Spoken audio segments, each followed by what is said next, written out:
ഈ വികസനം എന്ന് പറയുന്നത് മാത്രമായിട്ട് കേരളത്തിലെ ജനത അംഗീകരിച്ച ചരിത്രമില്ല.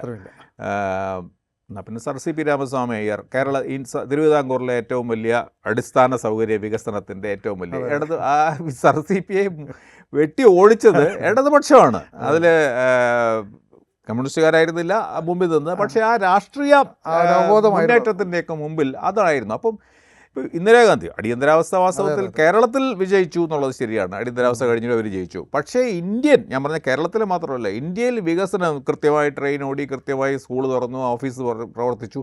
പക്ഷേ അടിസ്ഥാനപരമായി ജനാധിപത്യത്തിനോടുള്ള ഒരു താല്പര്യം ജനങ്ങളിൽ വളരെ പ്രധാനപ്പെട്ട. ഈ വികസനം മാത്രം പറഞ്ഞാൽ പോരാ, നിങ്ങൾ ജനാധിപത്യത്തിനെ അംഗീകരിക്കുന്നു, നിങ്ങൾ പ്രതിപക്ഷത്തിൻ്റെ അഭിപ്രായ വ്യത്യാസങ്ങളെ നിങ്ങൾ അംഗീകരിക്കുന്നു, കരിങ്കൊടി കണ്ടാൽ പോലും ഭയക്കുന്ന രീതിയിലേക്ക് മാറുമോ, പോലീസിനെ അഴിച്ചുവിടുന്ന പരിപാടിയുണ്ടോ, അല്ലെങ്കിൽ എതിരാളികളെ തലയ്ക്കടിച്ചിട്ട് അത് പൂച്ചട്ടി കൊണ്ടടിച്ചിട്ട് അത് ജീവൻ രക്ഷാ പ്രവർത്തനമാണെന്ന് പറയുന്നു, നേതാക്കന്മാർ മര്യാദയ്ക്കും വിനയത്തോടെയും പെരുമാറുന്നു.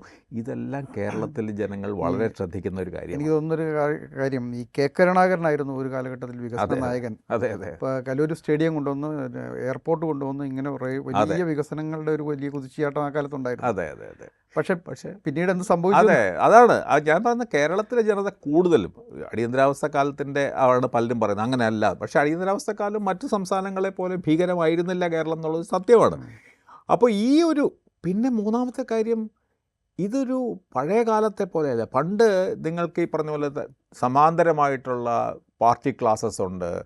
ഇതെല്ലാം ഇന്ന് നിങ്ങൾ മീഡിയയുടെ മുമ്പിലാണ് ഇതെല്ലാം ചെയ്യുന്നത്. മീഡിയയുടെ മുമ്പിൽ നിങ്ങളുടെ ഓരോ ശരീരഭാഷയടക്കം, നിങ്ങളുടെ ധാർഷ്ട്യം, നിങ്ങളുടെ ധിക്കാരം, നിങ്ങളുടെ മര്യാദയുള്ള പരിപാടി, ഇതെല്ലാം ഈ മിഡിൽ ക്ലാസ് ഡോമിനേറ്റഡ് ആയിട്ടുള്ള ഒരു കേരള സമൂഹത്തിൽ, മധ്യവർഗം ആധിപത്യം വഹിക്കുന്ന ഒരു സമൂഹത്തിൽ, എല്ലാ വീട്ടിലും ടെലിവിഷനുള്ള 90% ടെലിവിഷനുള്ളൊരു വീട്ടിൽ ഈ കമ്മ്യൂണിക്കേഷൻ വളരെ പ്രധാനപ്പെട്ട. ഇതൊന്നും ശ്രദ്ധിക്കാതെ നിങ്ങൾ വികസനം നടത്തി, പരിഷ്കാരം നടത്തി എന്ന് പറഞ്ഞാൽ ജനങ്ങളത് അംഗീകരിക്കണമെന്നില്ല എന്നാണ് എൻ്റെ അഭിപ്രായം. എന്തായാലും 2021 സ്ഥിതിയല്ല, 2026 നമുക്ക് ഏകദേശം പറയാം. കാരണം അങ്ങനെ ഒരു ഈസി വാക്ക് ഓവർ, ഒരു പിണറായി 3 എന്ന് പറയുന്ന സംഗതി എളുപ്പമല്ല.